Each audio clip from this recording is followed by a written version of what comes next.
right, y'all. Rick's About the Morning Show. Jeff Johnson got 3 things you need to know. What up, Jeff?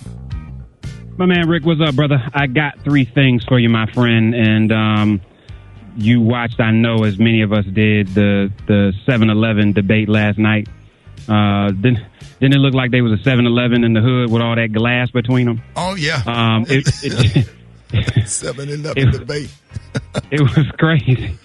But listen, I don't want to get too much into the circus of that, but I just have, as much as I have some things that I disagree with as it relates to Kamala Harris. I thought that she exhibited in a real way why she's been able to do all the things she's been able to do. And I think that there are a lot of us that heavily critique her in areas that are relevant, especially around her record. But Rick, I don't know if a lot of us can imagine what it means to be a black woman who has been elected a DA and an attorney general and a senator, and what it has required her to do to be able to get there. And I mean by way of having to manage who she is as a powerful woman, so that she doesn't get critiqued even by other women, or how she has had to hold in things that men in many cases would have been able to let go. And I think we saw that last night when Pence was just ridiculously attempting to control the pace and the flow of the debate by not answering questions. And she didn't answer some questions too.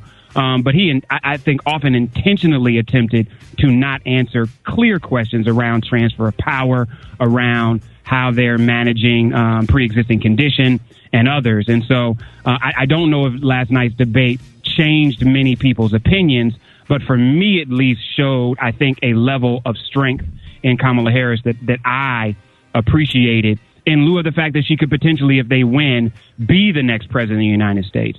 But Rick, there's something I want to do over the next couple of weeks, and that is I want to start going deep on what's at stake in certain states.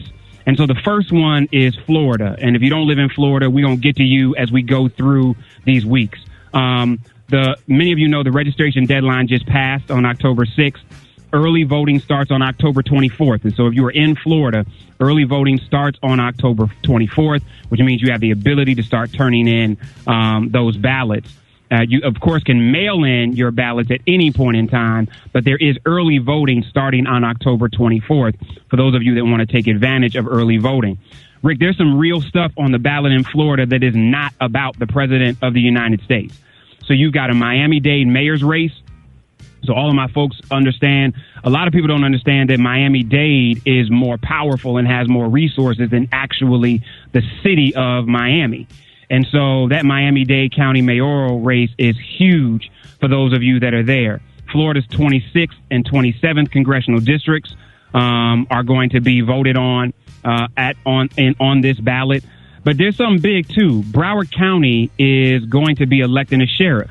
And for those of you that know anything about county sheriffs, again, there's a hell of a lot of power that is yielded by those sheriffs. And so, that means if you're in Fort Lauderdale, if you are in Hollywood, if you are in that part of southern Florida, almost like upper southern Florida, you got a sheriff that you are going to be voting for. So it's going to be important for you to understand who is running for those positions and how that is potentially going to impact you.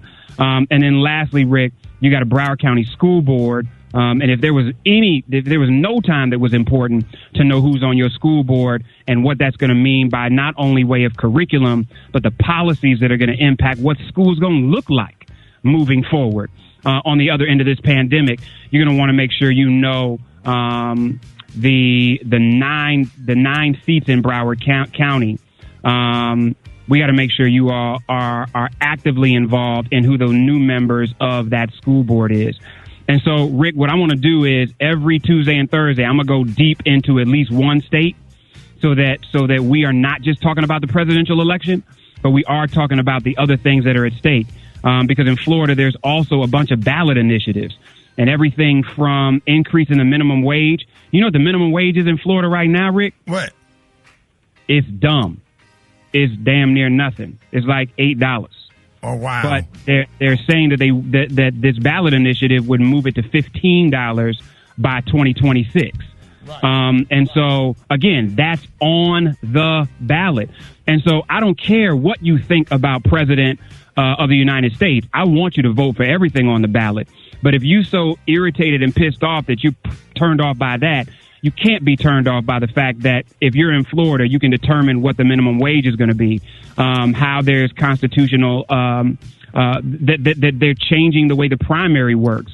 So we're going to be on this, Rick, because I want to make sure our listeners in particular know everything that's on the ballot in their state. So we got enough time over the next 30 plus days that we're going to hit all of these states that matter and where the most of our listeners are.